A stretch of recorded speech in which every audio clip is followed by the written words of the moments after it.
Yo. Yo. All right. We back. YouTube, stop playing, man. Come on, y'all, you gotta stop. Y'all, why you keep wanting to play with me, man? Fair as I am, you two want to keep playing with me. All these other goofballs online keep wanting to play with my lives.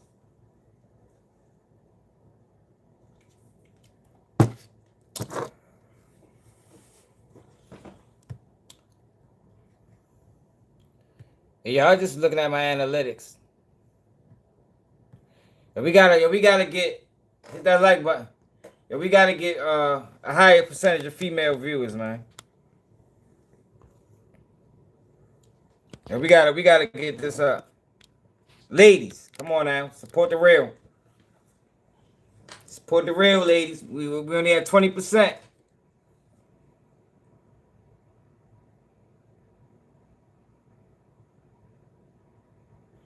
Yo, K-47 police, man. Boys agents, man.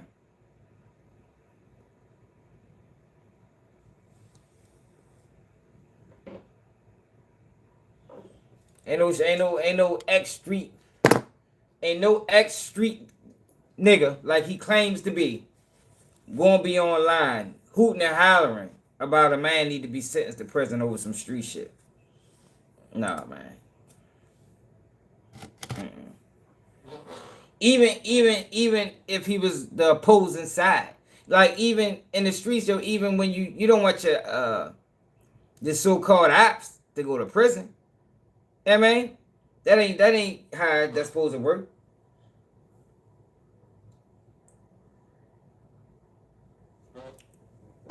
But y'all, hit that like button, share the live. Y'all, we gotta start sharing the lives, man. We gotta start telling people. We gotta get more subscribers. Yo, YouTube has been taking my subscribers. Matter of fact, let me see something.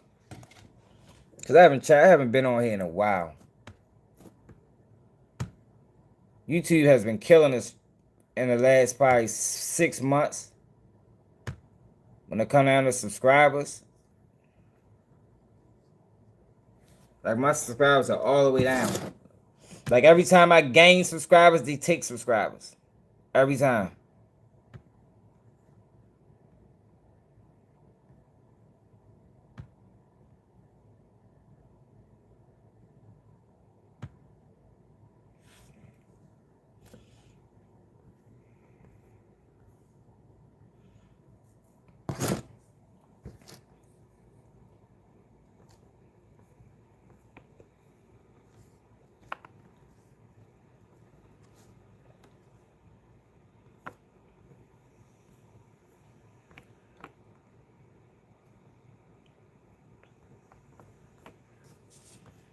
I don't know how you fucking check that shit no more.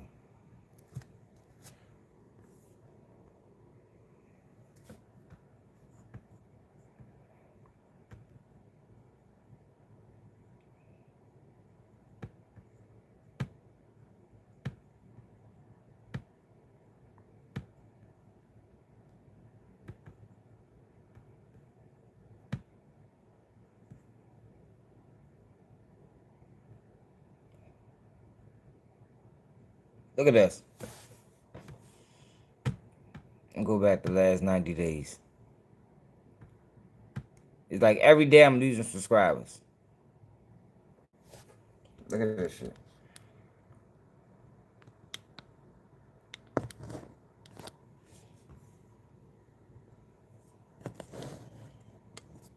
Every day. No subscribers.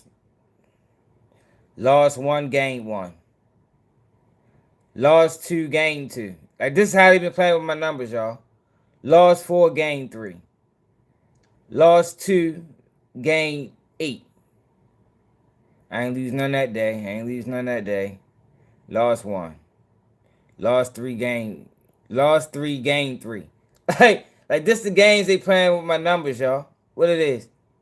Lost five, gained four. Lost 1, gained 4. Lost 2, gained 1. Lost 6. And mind you, yo, this is not how it used to be. Lost 2.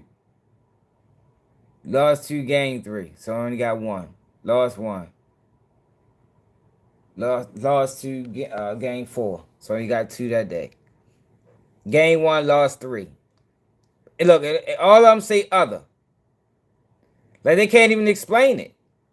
I'm not losing them on videos. I'm just other. They're literally taking my subscribers, y'all. All up. All of it's other. Other. Other.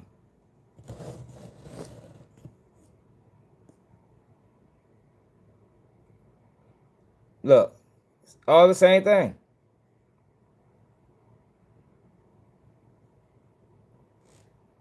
Like, what other ways do you lose subscribers? If I'm not losing them on my live streams, if I'm not losing them on my shorts, if I'm not losing them on my videos, there is no other ways. They literally just taking my subscribers, y'all. So if you wonder why I've been at 27,000 for so long, that's why. It's like they're trying to keep me there. Look, other.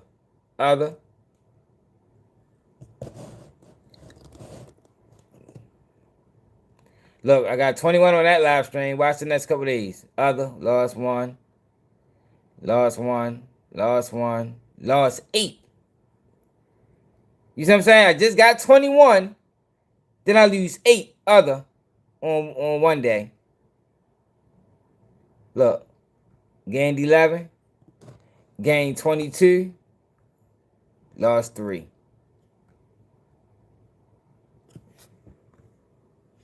Gained 28. Lost 4. Yeah, y'all. They been doing me dirty, man. And it been going on longer than this. It actually been going on for like 5 months now. For like 5 months, or they just been stealing my subscribers. Look. Game 3, lost 3. Or game 4, lost 3. We is back. What it do? Yeah, y'all. So that's what been going on, y'all. For if people been wondering why our channel been stagnant for the last couple months. This is that every time I gain subscribers, they take it. Every time. And if I was to show y'all, let's go back further. If I was to go back further,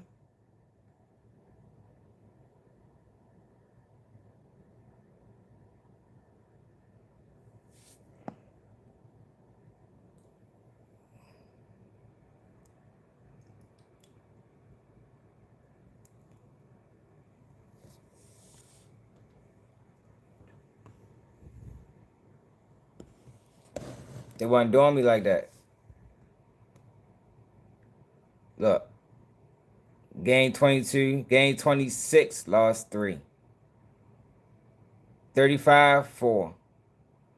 They wasn't hitting me like that, man. They been tearing my ass up. Game 32, lost 5.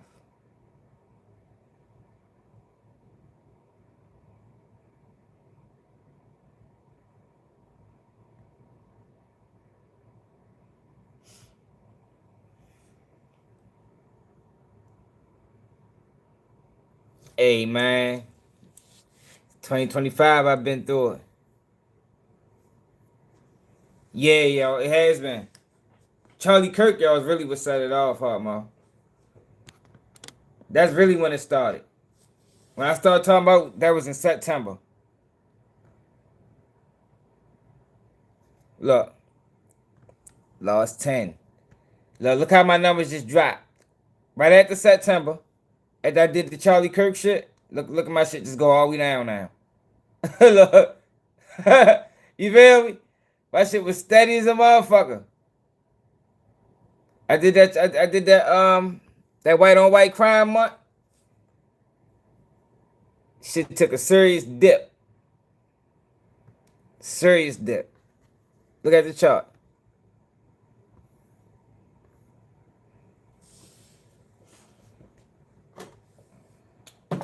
It is what it is, though. We ain't stopping. We just got, go harder.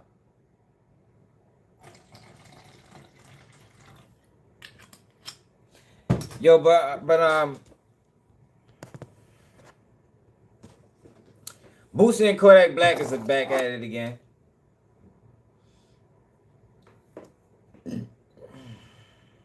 You got Lil Woody and Kell. Man, if I ain't put some tags in this video, y'all. Hold on. Lil Woody and Kell. Matter of fact, why we do that? Why I put these tags? Let me go to Julio Foolio shit. Cause there's been a lot going on in that Julio Foolio case. A lot going on. Then we're gonna get back to the regular scheduled program.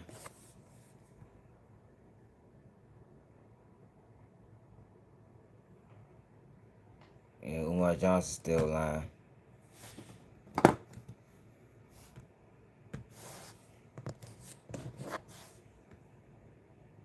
Judge may split murder trials. All right, good morning, everybody. Good morning. All right, good morning. All four of the defendants are present. There is, at some point today, I'd like to briefly readdress a question Your Honor asked during a traffic stop motion after having done a little research on it. Sure. So, we watched a little bit of this the other day where the traffic stop into him actually catapulted this whole investigation. An illegal search and seizure of his car is what unraveled the whole case. Yeah, that's all it is, bro. It unraveled the whole case. They wound up searching his car, said they smelled weed in the car, found damn near no weed. Used that information to secure, well, they found firearms cases in the car, which they linked to Julio Foolio shooting the first time, which allowed them to then file for a warrant to raid his house. And now you got a full-fledged investigation of the Julio Foolio murder plot. Motion, but they don't matter anymore. Let's take these six. We believe that it establishes that the state doesn't possess witnesses with first-hand knowledge capable of establishing gang membership, internal group dynamics of the gang, retaliatory decision-making, or coordinated action amongst these groups, part of the reason being that they're hybrid groups and nobody is accountable for anybody else. And that is clear by the nature of the detective's definition of this type of association. Sure. And I indicated in my email yesterday that you all would be given 20 minutes each, so I haven't been timing you, Mr. Gonzalez, but I hope you're not, Judge. Don't start now. I am not, but I'm sure the other counsel would like a chance to weigh in, so I'm going to give you 5 more minutes. Yes, Judge. Your Honor, when we talk about Hayes and Richardson as it relates to the admissibility. Yes, Judge, which is part of a large part of the severance issue as well as the intertwined evidence. I think that, Hayes and Richardson are co-defendants. Correct. They were tried together, but with separate juries, notably. And essentially... Because of a Bruton problem. Judge, there's no Bruton problem here. There's no antagonistic... No, I know, not here. in our case. In Richardson Hayes, there was a Bruton problem, which is why they had 2 separate juries, but the case was tried together. And Judge, although the evidence is similar as to both of them, I think Hayes is a little more illustrative in its opinion. And essentially, in that case, what I want to make sure the court understands, my position, that this is a feud between PCE and... The girl case is ready to get overturned. That's what already happened in her case. Alicia Andrews' case is ready to get overturned. They already removed the judge from sentencing. And then they paused the sentencing indefinitely till the judge ruled on the motion. They're asking for a new trial. And if she is granted a new trial, she will only be tried for the count on which she was guilty of, and I think that was manslaughter. No, technically first degree manslaughter, something like that. It was manslaughter. So if she get a new trial, they can't try her for murder no more. it's only gonna be I forgot, what was it, manslaughter? Whatever, it was some type of manslaughter charge. They never had no case on Alicia Andrews, y'all. I said that a million times. Alicia Andrews was charged because Alicia Andrews didn't snitch. And they will do that for the people that don't know. They will charge you for not cooperating. I think that's what they did to her. That's why the case against her was so weak. If y'all remember when we covered that case, I'm like, yo, what is this? Yo, like, how are they bringing her to trial and just introducing evidence on everybody else? There was no proof that Alicia Andrews knew about this plot to kill Julio Foolio. No proof. Not before, not during, or after. Now, my personal opinion, I think she found out why the play was in motion. And by that point, it was nothing she can do. But say, let me get out the car. You know what I mean? But outside of that, it wasn't. It was beyond. It was out of her control. 187. You've already heard things about that, so you can understand the interrelationship. And essentially, these two gangs got sideways at a Kodak Black concert in November of 2015.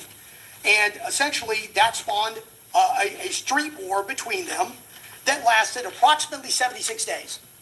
And those are the intertwined evidence that the state admitted over objection in that particular case, which is a far cry from the level of alleged inextricably intertwined evidence in this case. Well, in the Hayes case in particular, for the record, we're referring to 338 7th 3rd 1123. In that case, the specific time frame as far as the historical gang evidence that was admitted was November 25 through January of 2016. That was the specific time frame. And I would just note for the record that in the Andrews case, I did allow Detective Nieder to discuss, I believe, the incidents of violence which kicked off in 2023. Like, you had the two incidents in the 2018, 2019 timeframe, and then there really appeared to be relatively quiet. And then in 2023, the violence cropped up again. So with regards to Ms. Andrews, I did permit Detective Nieder to testify to the history from the 2023. And I do believe, because Mr. Howard testified, that there some evidence regarding the killing of Joe Rod Adams came in because he was actually a witness. So, fact evidence as to his involvement in that murder. right. Judge, the big difference here is that in Hayes and Richardson, first-hand knowledge, there were multiple witnesses that testified that the defendants were members of gangs, they were members of the same gangs, they interacted with the defendants in this case, Hayes and Richardson. In fact, Mr. Bradford testified to what their street names were. He testified they were both known as shooters in the gang and had participated in shootings in the past. That he, on many of the photographs that were entered, was able to say, I know that photograph. Well, I agree. In that case, I don't see, and I'm not sure if the state called a gang expert or not, but in the reported opinion, the history of the gangs came in through gang members, correct? Yes, State? Judge. Yeah. Which is the way it should be. Well, that's why I asked you if gang experts could testify to that, and you said you didn't believe so. No, Judge, I don't. Okay, so I'll hear from the state on why gang experts can testify to that.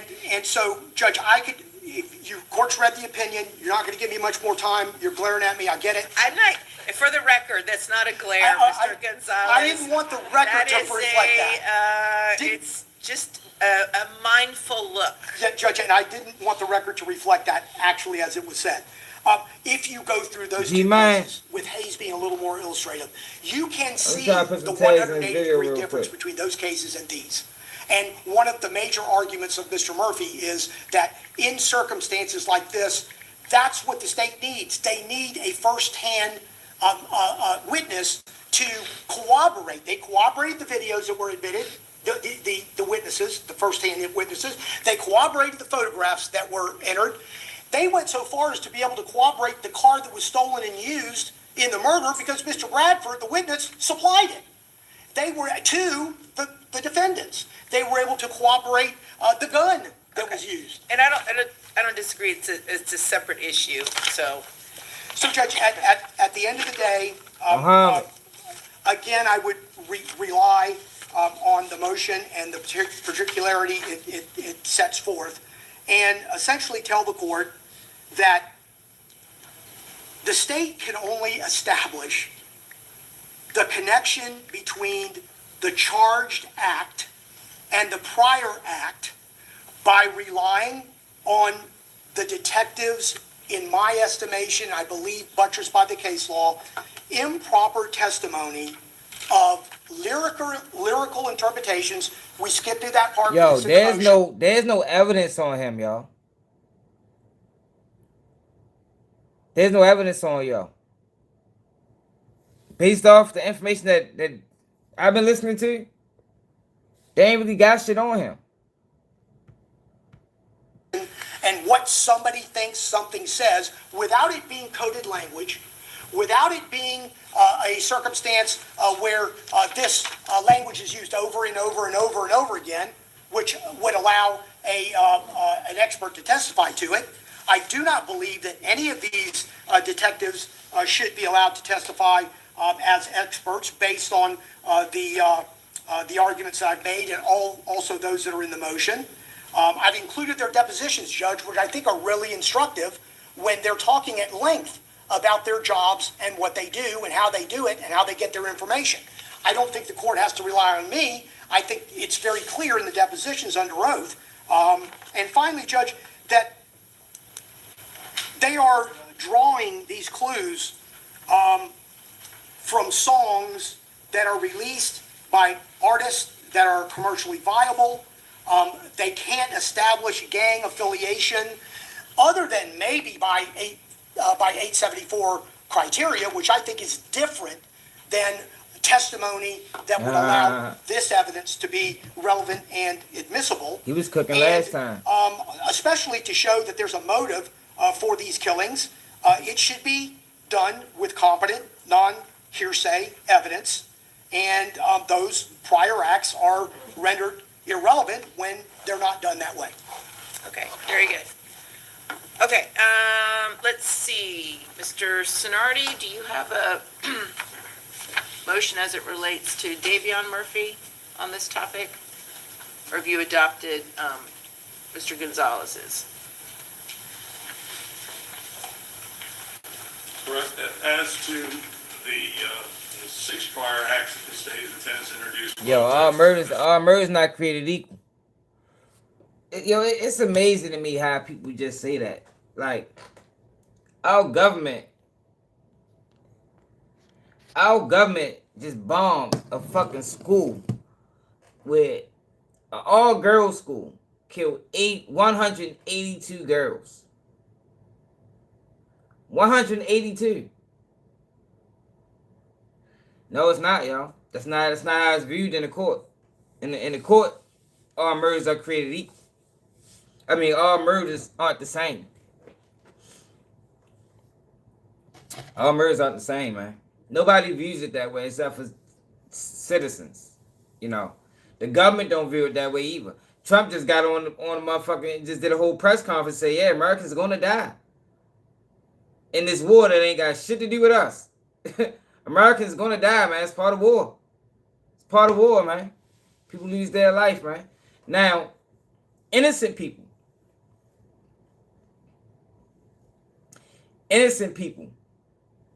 shouldn't be harmed.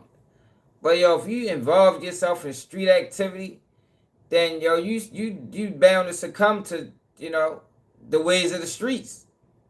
And that's is what it is. You understand what I'm saying? And if that's the arena you playing in, you can't then be wanting justice at the same time. No, that shit don't go that way, man. You can't play in the streets and then you want justice by the court system. No, keep it in the streets. These guys was in the streets, man. Julio Foolio was in the streets. He knew what he was involved in. So I'm not gonna be on this bitch saying, oh, they killed somebody, give him the book. Life in prison. Nah, the fuck, he knew what the fuck he was doing. He was playing the same game. He's playing the same game, man. Keep the innocent people out of it.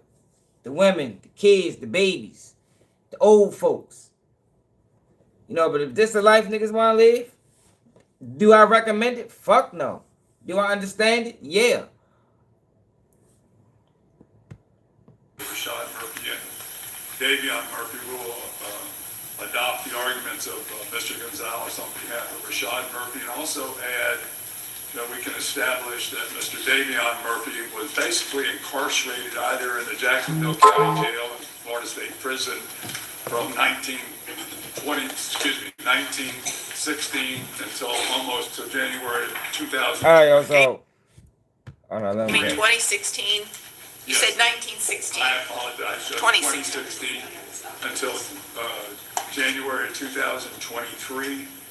The same argument as provided by Mr. Gonzalez on behalf of Rashad Murphy.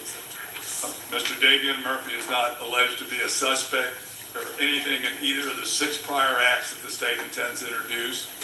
I concur also in the evidence that's available to even establish that Mr. Davion Murphy is in fact even a gang member of 1200. Again, he was incarcerated the 5-year window under the statute that expired. He is at most an associate. So again, we submit that contrary to the state's position, that introduction of those 6 prior acts applies. So, Kodak and Boosie. I did a video on this. I just want to get the tags in the video. We can get back to this if it ain't too late by the time we finish. But Kodak and Boosie, y'all. I did a video on this. You know, all of this started when Kodak Black decided to do a feature with 6ix9ine. I don't think at the time, or even still, Kodak Black recognizes that he was used. You know what I mean? Kodak Black was used to push snitch culture. Because we all know 6ix9ine was the first one they tried this shit with. 6ix9ine was the first rapper to openly told, and they was trying to force back into the culture. And they got him in eventually. But at that time, y'all can remember, they was doing anything and everything to make 6ix9ine relevant. That just goes to show you how long ago they was pushing this snitch shit. 6ix9ine wasn't really successful. They did it with Troy Ave, you know. But if you remember, 6ix9ine got out of jail. He was dissing King Von. He was going to King Von Merle. He was disrespecting Dirt. Like, they was trying so hard to make 6ix9ine relevant. And eventually, it fell off. The culture wasn't fucking with him. He did what he did. He was dead wrong. Now, me personally, I think 6ix9ine was a federal informant from the beginning. The very beginning. And I say this all the time. Go back and look at them boys' indictment. Look at what they're charged with. And damn near almost every count that these guys was charged with, every shooting, every robbery, was under the direction of 6ix9ine. Now we know the feds can coerce if you're already moving this way.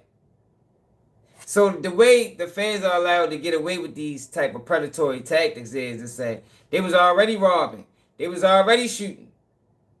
So that opens the door for us to bring a 6ix9ine around them, and then have 6ix9ine directing them to do more robbing, more shootings, and it don't be coercion.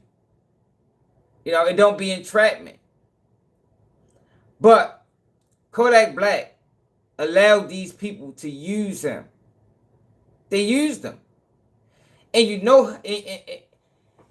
and the most obvious reason to show you that this was bigger than music is that they paid him $1 million. Remember who Kodak Black was at that time? He was up there, Young Boy. It might have been Young Boy, Dirt, Kodak Black. But you gotta remember, Kodak and Young Boy was, they younger than Dirt. They had the youth. So you get Kodak Black, who is a chart-topping rapper. Got the young boy, got the streets in the chokehold when you're dealing with his age range. He allowed these people to link him in with fucking 6ix9ine to do a feature, and they gave him $1 million. That just goes to show you the attempt that was made. How important this was to whoever these people was that paid him. This was very important. Not so much so, but for 6ix9ine career, but to push this snitch culture into the community to say, look, your biggest rapper, he did a song with a rat. I don't think Kodak Black realized he was used that way. I think Kodak Black just looked at it like, it's money, they paid me. And like, he spoke about it. But it's like, nah, Kodak, they tricked you, bro. They made you a part of the play. They waved money in your face. So, they made you put money over morals. They made Kodak put money over principles. Kodak Black knows good and goddamn well he should have never done that song with 6ix9ine. I don't think he would do it again. I don't think if they offered him the same $1 million that he would do it again. Because he know he shouldn't have did it. It kind of ruined him a little bit. Yeah, Wack set it up. But it wasn't Wack money. Wack got handlers. He said it himself. It wasn't Wack money.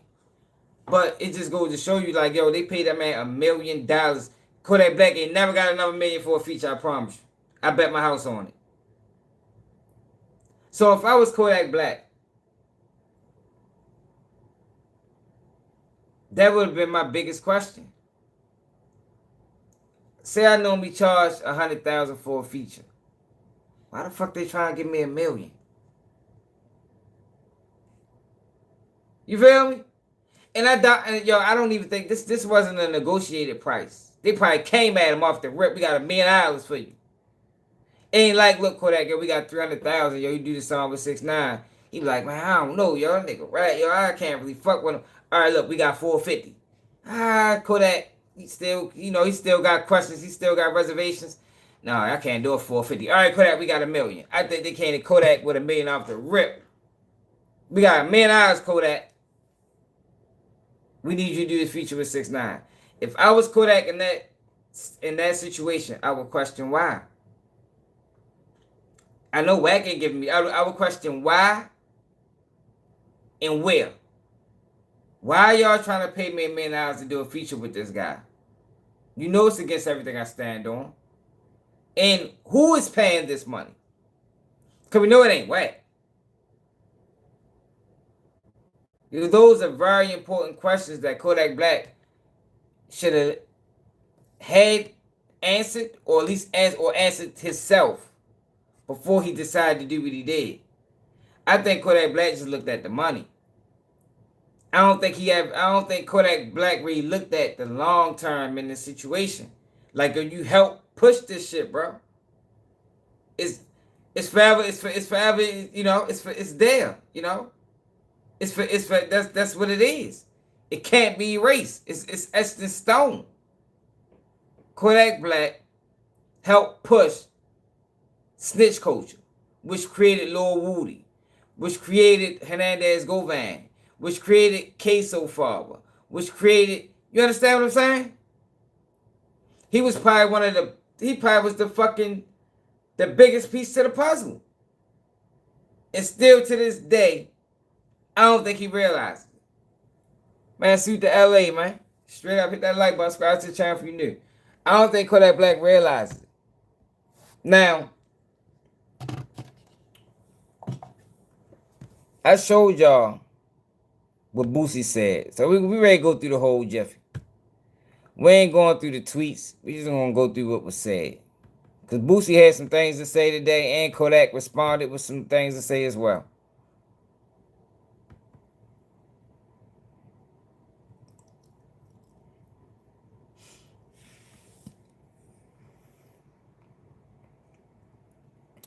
And we got Trench's News. Trench's News said he don't want to work with the feds no more, y'all. He done. He done. Donezo.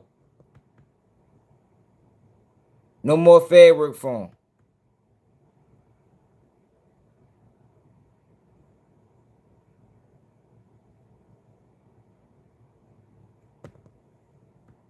All right. So this is what Boosie said when it happened. Here at the Score Bet, it's not just a tournament, it's personal. We've got the easiest way to bet what you believe. No fluff, no gimmicks. Just clean lines, fast bets, and total control. From tip-off to buzzer beater. Yeah, New players no. bet 10 and get They 100. used him. They used him. That man I was probably gone. But look at the lasting effects. That man eyes that Kodak Black got is probably gone. But guess what ain't gone? Snitch culture. Snitch culture ain't gone nowhere. And yo, you gonna forever be known as the person that helped catapult that shit, bro. It is what it is, bro. You can't take that back. You did that. Maybe that's why he been all fucked up off drugs and shit lately. Maybe that bothers him. You know, maybe he do realize it now. Kodak Black Yeah. did a song with Tekashi 6ix9ine. Yeah. I didn't see this one coming. Me neither. I really did not see this one This fucked coming. me up. Right. We're gonna get on his ass. You Like, spoke son. about it. Yeah. What did you initially think when you heard about the song? Hey, Jen Versi, I make thought sure it you was a subscribe lie. to the channel. I thought it was a lie when I first saw it on Instagram. I got up. Oh yeah, you know, we didn't got on Boosie about that. We don't respect what Boosie did with them young niggas. Allegedly. No, not at the age he was. Not at 30. Nah, we can't do that. We ain't never gonna co-sign that at 30. I tried to call Kodak, but he must have had a new number or some shit. So I called his brother, his brother, and I asked him, did Kodak do a song with 6ix9ine? And he said, yeah, bro. Think so. Hung up. He called back. You want to talk to Kodak? Fuck no. Oh, Kodak actually want to talk to you about it. Oh, I don't know. He asked me did I want, talk to Kodak. Yeah. I told him I ain't want to talk to Kodak or block Kodak. Stop following. So that was it for you. Yeah. And you and Kodak actually go back, because back before he got We on. just got on. We got on Rocket Man. You know. No, we got a rocket, but I'm saying you rewind back. Yeah, I went to You know sign. Kodak since what year? Probably 17, 16, 2016, 17. So you know Yeah. this guy for like 6-7 years. Yeah, we're gonna talk about how much we gonna And get you on. guys Boosie had ain't songs getting no together pass. before Rocket Man. Yeah, we had Boosie ain't Slade getting no together. pass, bro. Right. Which you still were performing at your shows and everything else Yeah, like I that. sometimes performing in Florida. Exactly. And you guys had Rocket Man together. He jumped on the remix. And Kodak has he went to jail, went to prison for a while. Trump got him out. I think he violated his parole recently. He got locked up again for something. He's had a lot of prison experiences. And he's also been very anti-snitch. Probably not to the extent of you, but no one really goes to the extent of you. But he's been kind of anti-snitch, and so forth. Kodak done been in jail, bro, so that was a detrimental move to him, bro. Like 6ix9ine, I'm gonna tell you this, Black. And I'm pretty sure 6ix9ine knows this too. 6ix9ine is the most hated person in prison. Really? You hear 6ix9ine name damn near every other day. When people looking at their case, this motherfucker old 6ix9ine. Like he is hated. He's hated. He's hated, bro. By every race, he's hated, bro. What Kodak did, he's gonna have to stand on that. He better stay his ass out of. I got 9 calls from the feds, from the state, everything. Like Boosie, is it true? I know people are, bro. Bro, they gonna get on Kodak ass for that, bro. If he ever, it was a bad move, and And I feel like Kodak, like me, we stand for something. You know, we stand for something that's different from other people. Pop music didn't make us, but the streets made us. The streets gave us a chance. And it's called selling your soul, bro. Like, money can't make you do everything, bro. You know, and he really lost me with that, because what would you do for money, bro? Like, the things people would do for money. You knew, and the people around him who trying to take up for him, he knew this was coming. Yeah, of course. Like, you knew all this was coming behind this. You knew this was coming. You decided to make this decision to say, fuck everything, bro. Like, you know, half the people who listen to you, parents were taken away by people like 6ix9ine. You know, it makes me think that he never was a street nigga.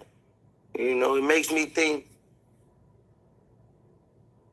the amount of money, it makes me can't trust you.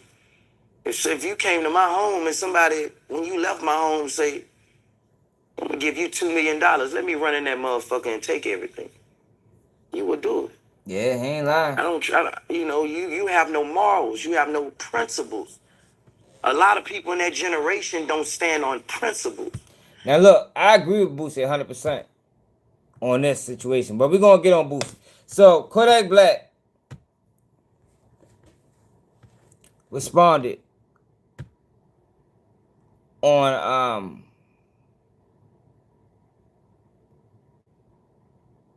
fuck podcast that was. Noriega shit. I ain't even thinking about you, I swear to God. All that bitch that nigga DM me on some shit like, that would say, yo, Kodak, this Boost, what's up, YG? Like, this you, but nigga, this you write me from your page. You did a song with 6ix9ine, bro. Yeah, nigga, you see it, ain't it, bro? What you think, I shouldn't did that? And then you jump on the internet like, you hollered at a nigga, bro. I got I fucked it up. I ain't even thinking about you, I swear to God. All that bitch that nigga DM me on That some like shit button, like, share it live, y'all. We got at least say, 150 people on here. We ain't Kodak, rock and roll, this man. Boost, what's up, We get busy, YG? man. Like, this you, but nigga, this you write me from your page. You gonna get this You nowhere did a else on song with YouTube. 6ix9ine, bro. Yeah, nigga, you see it, ain't it, bro? What you think, I shouldn't did that? And then you jump on the internet like, you hollered at a nigga, bro. What up, I would say like, this nigga, listen to your music a lot. I really feel like you failed me as a hero. And if you was on some real OG time, you never supposed to look down on the nigga who like look up to you. A lot of people at first judged you. They heard that, you know, what you actually said on the song. A lot of people went back on your side. I understand the value of a dollar. I mean, fucking dollar, bro, to do a song with a nigga who, like, I don't even know the niggas he told on, and I ain't even from over there. Nigga, that's y'all rap. I know. See? Kodak Black wasn't looking at the bigger picture. Like I said, he just was looking at the money. He didn't realize that he was being used. They used you, bro. They used you to open the door for Lil Woody. They used Kodak to open the door for Hernandez Govan, for Abdul Senior, for all the rats that came in after for Terrence Gangster Williams, for FBG Butter. They used you. He just was looking at the money aspect. He didn't question it.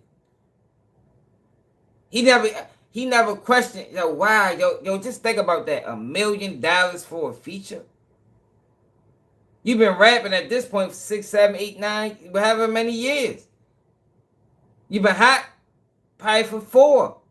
Before this, nobody never offered you $1 million for a feature. Why now?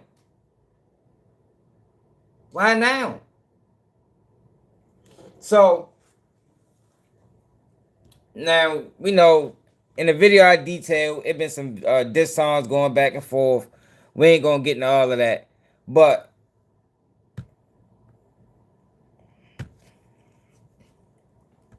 things got rehashed back up the other day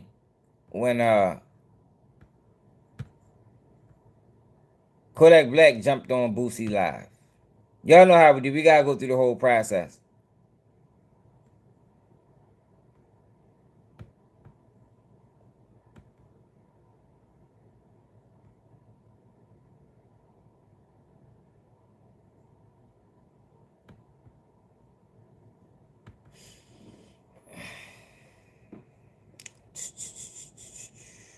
Here you go, right here. Like you drugging and thugging, nigga. See Kodak on here. Kodak on there? Kodak Joseph bad on the nigga. Kodak guys need to get in the gym. Hey, bitch, you need to get in the gym, Kodak. Bitch, you ducking all on stage, bitch. Bitch, you ducking. Bitch, you finna fall out on stage, bitch. You talking about me, bitch, you ducking. You need to shake back too, motherfucker. I barely can make it up the stairs, man. I'm told. I still feel disrespected, buddy. You ain't clean your face. Nigga, I don't give a fuck. I don't give a fuck. I feel disrespected, nigga. I feel disrespected every time you say something about me, nigga. I don't feel disrespected. That shit ain't nothing to me, though, nigga. I don't give a fuck you feel disrespected. I spoke how I feel about the situation, nigga. Fuck. You know you wasn't supposed to fuck with that. And I ain't gotta clean my face for nobody, Kodak, bro. I'm a gangster. Like, bro, I don't gotta clean my face for nobody. Anything I say, I stand on it. You should know that, bro. I kinda went too hard on you, but that's me, man. I was mad at you, nigga. I was mad at you. I looked at you like, you know, like I am to my generation. Like I am to my generation, the shit that I stand, I looked at you like you is to that generation. What you say and what you do matter, nigga. Anybody else, I wouldn't have gave a fuck. And know what's a prime example of that? I know the pill was fake, but I still ate it. Kodak Black has admitted himself that he regret that bar. He admitted himself that he don't take fake pills. But what that bar did was okay, the fake pills to the young generation. Because before that bar, them young boys weren't taking fake pills. It is what it is. Before he said that, I knew the pill was fake, but I still ate it because I'm a gremlin. Them young boys wasn't taking them motherfucking pills, man. Kodak Black opened the door for that. I wonder if he even wrote that bar. Or if somebody told him say it. But he didn't admit it that he regretted that. Fuck. Anybody else would have did, I wouldn't have gave a fuck. But you, any of them other rappers, them niggas could have did that, man. I wouldn't have gave a fuck. I wouldn't have gave a fuck. I don't hate you, my nigga. I don't wake up, I don't hate you, my nigga. I get mad when I see you, when I see you, man, when I see you looking like you drugging and out your fucking top, I get mad, nigga. I'ma tell you that. Nigga, that shit don't be no, nigga, when I see you, nigga, I get mad, nigga. Nigga, I ain't try to cancel you, my nigga. I didn't try to cancel you, my nigga. I said what I said, and I let it go. I ain't say nothing else after that. Trying to cancel you is coming after you. I never did that, bro. I said what I said and kept pushing. You kept the narrative going. Boosie disses. Nigga, I get mad when I see you looking like you drugging and thugging, nigga. See Kodak on here. Alright. So that was a couple days ago. So today, it continued.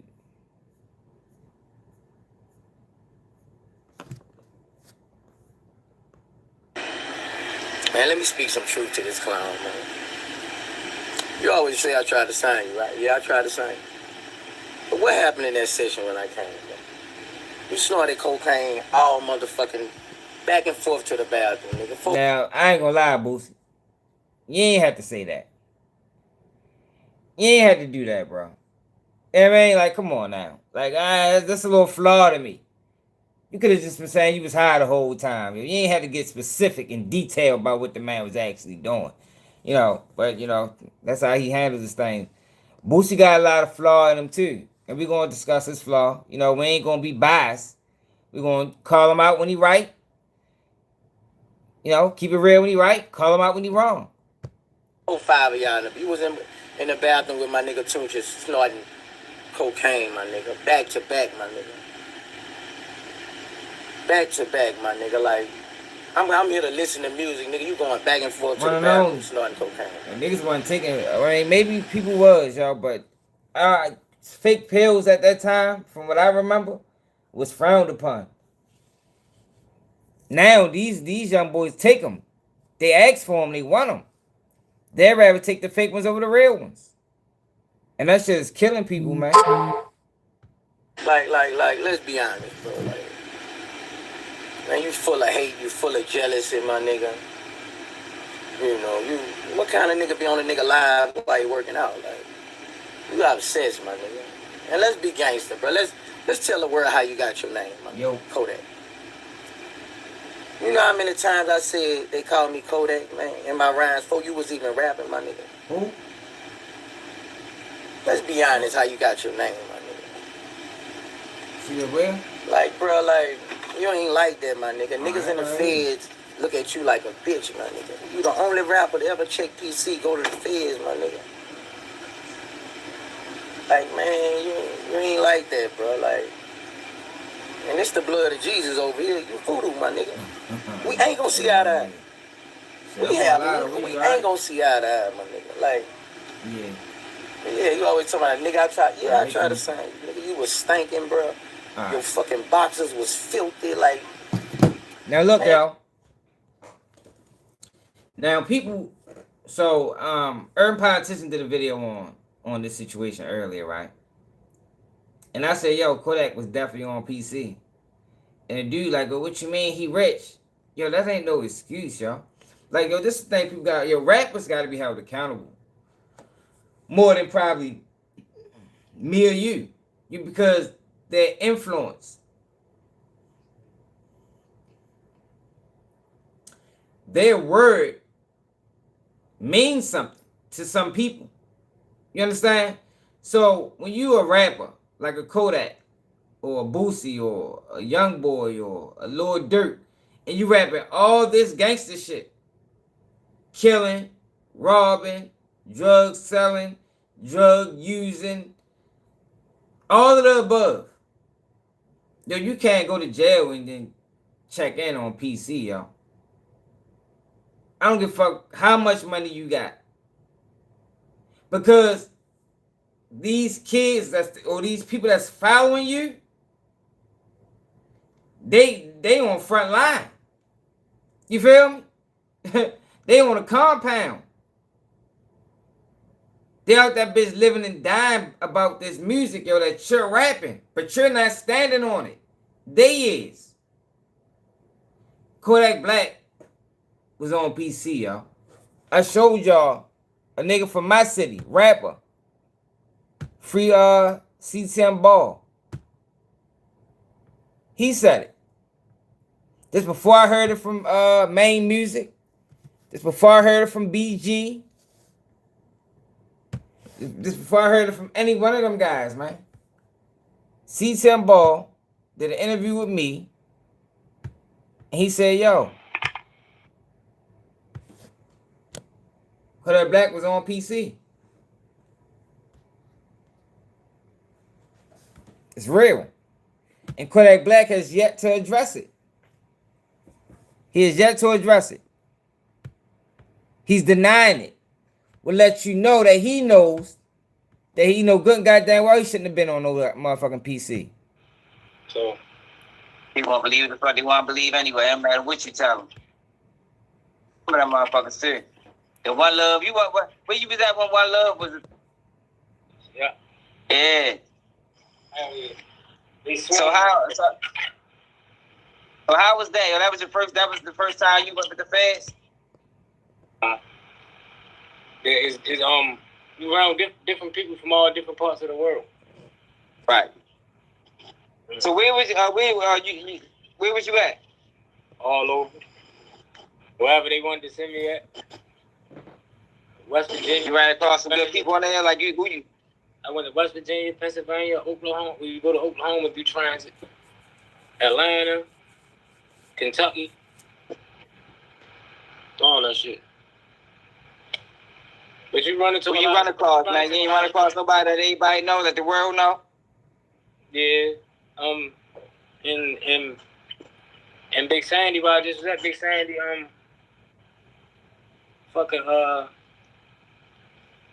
BG was there, Supreme. You said Wayne Perry? No, BG. BG or the rapper? Yeah, Supreme. Main Music. Kodak was there, but he ain't coming population. Oh yeah? Yeah, he ain't coming population.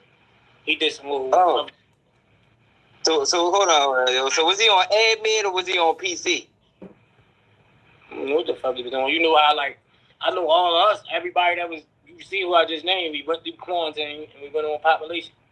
He came to quarantine and went that way. Hell, fuck no. I ain't surprised though, y'all. You heard him. Kodak Black, everybody came through quarantine.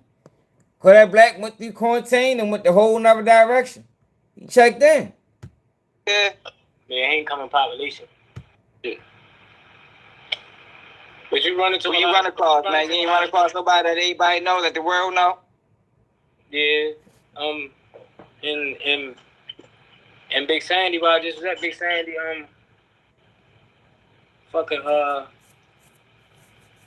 BG was there, Supreme. You said Wayne Perry? No, BG. BG or the rapper? Yeah, Supreme. Main Music. Kodak was there, but he ain't coming population. Oh yeah? Yeah, he ain't coming population. He did some little. Oh. So hold on. So was he on admin or was he on PC? What the fuck he was doing? You know how I know all of us, everybody that was, you see who I just named, we went through quarantine and we went on population. He came to quarantine and went that way. Yeah, Wayne Perry still alive. Yeah, yo, fuck. Yeah, yo. So you're right. If as a high profile inmate or somebody with celebrity status, they're more than likely they're going to try to put you on protective custody. But you got the right to sign off. We just watched a video where Dirk's daughter was joking with him saying he was on PC. He's like, I ain't on no PC. Yo, you can't talk all that gangster shit as a rapper. Yo, rappers got to be held. Like when it come down to like a street standard, yo, they got to be held up here. Because they are the ones that's rapping the streets, you know. They are the proprietors of the street culture. So you can't rap that shit to jail, prison, I'm this, I'm that. And then when it comes time to stand on there, you can't go to PC, yo. You can't go to PC. Kodak Black knows that. That's why he hasn't admitted it yet. If he thought what he did was okay, he'd have been like, yeah, I went to PC. Yeah, I did, yo. You know, I got money. I'm a celebrity. No, he knew he was dead wrong for that, man. He knew good and goddamn well you talk too gangster for you to be checking in. BG was there. Main Music was there. Supreme in there. You know, in the feds, there's a lot of high-profile individuals. He checked in, yo. He did that.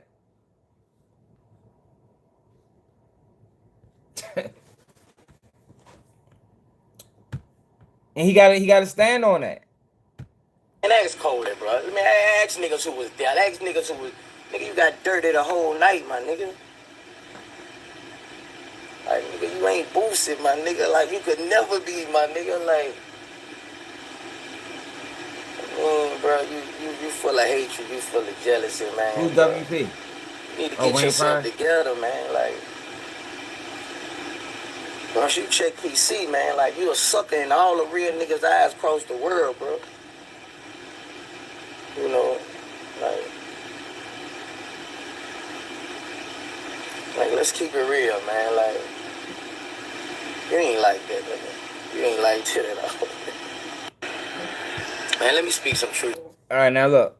Kodak Black responded to this. That was Boosie is right here, this. Boosie got to be a punk. He got to be a punk, bro. Cause like, yeah, this nigga done turned 16 boys, man, into some gay shit. What the fuck? What the fuck can make you think of some gay shit when it's like, nigga, your personal trainer, right? Yeah, bro, I wouldn't give a fuck, bro. If my daughter own girl, bro. If my daughter want her carpet money, you know what I mean? I wouldn't give a damn. What? Fuck, I wouldn't give a damn. Say, oh, your little girl, she ain't allowed in your house. How the fuck? What the fuck, man?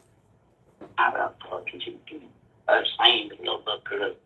As a daddy, as a father on me. And then it's your job to show up. Damn, I'm on the fucking camera, nigga. It was Boosie is right here, this. As a father, you know what? As a father. And your manager gay. So your manager could be gay, but not your little girl. Boosie. Did you get people see? Yeah. Like Boosie say, see this. He's telling. Boosie gonna call police. Say nigga with this shit. Is that a firearm on my wine? As a fault, you know what? As a fault. Now, let me go urban politician video. Cause we gotta call Boosie out too. So Kodak was calling Boosie out basically for selective politicking. And Boosie has been selective politicking. I ain't even thinking about you, I swear to God. He has been.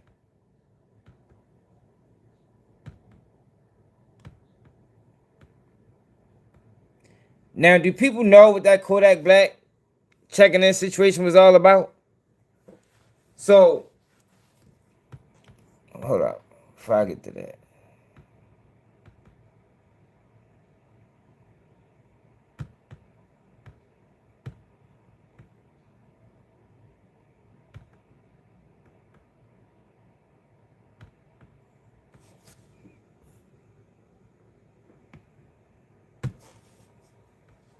In the Vlad interview, Boosie said, "Hey, bro, I just said it."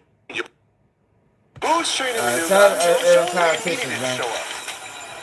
Managing with Connect Team would be a whole lot easier.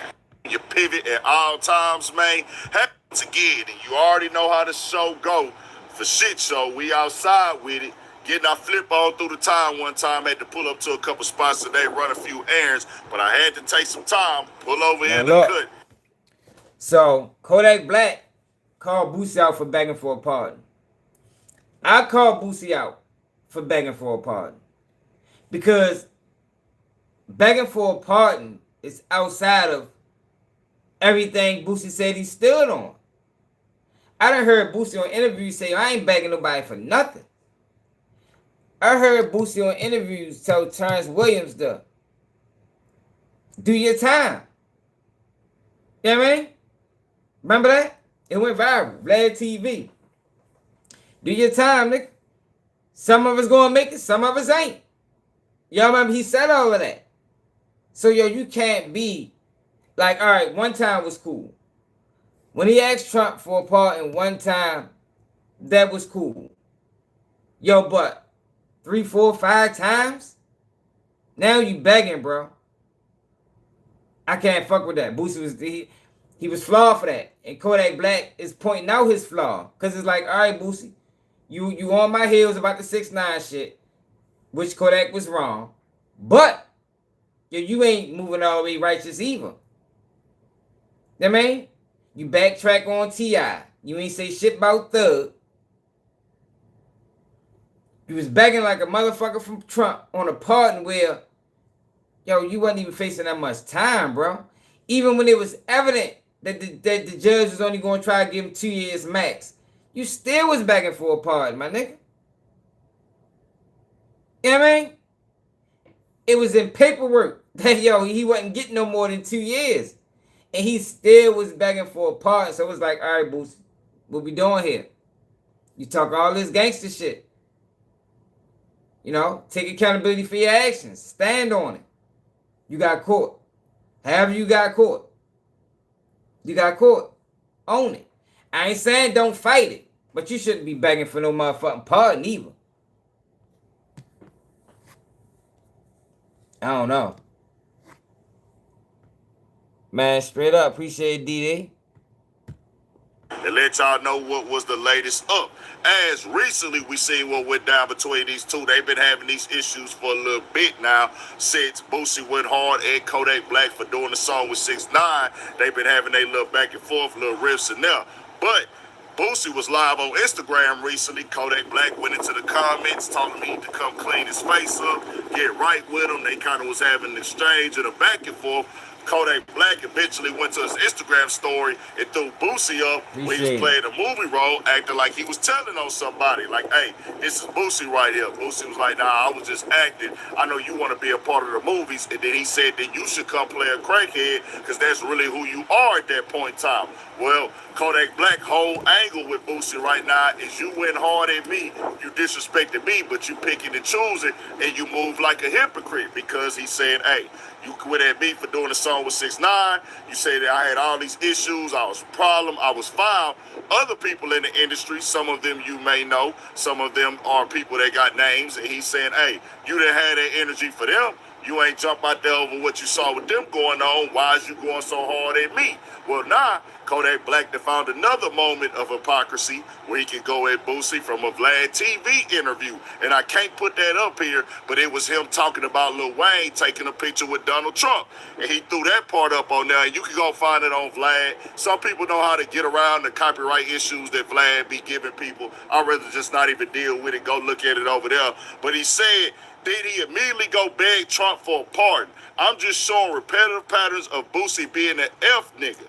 As in, A, saying you are the guy that was critiquing Wayne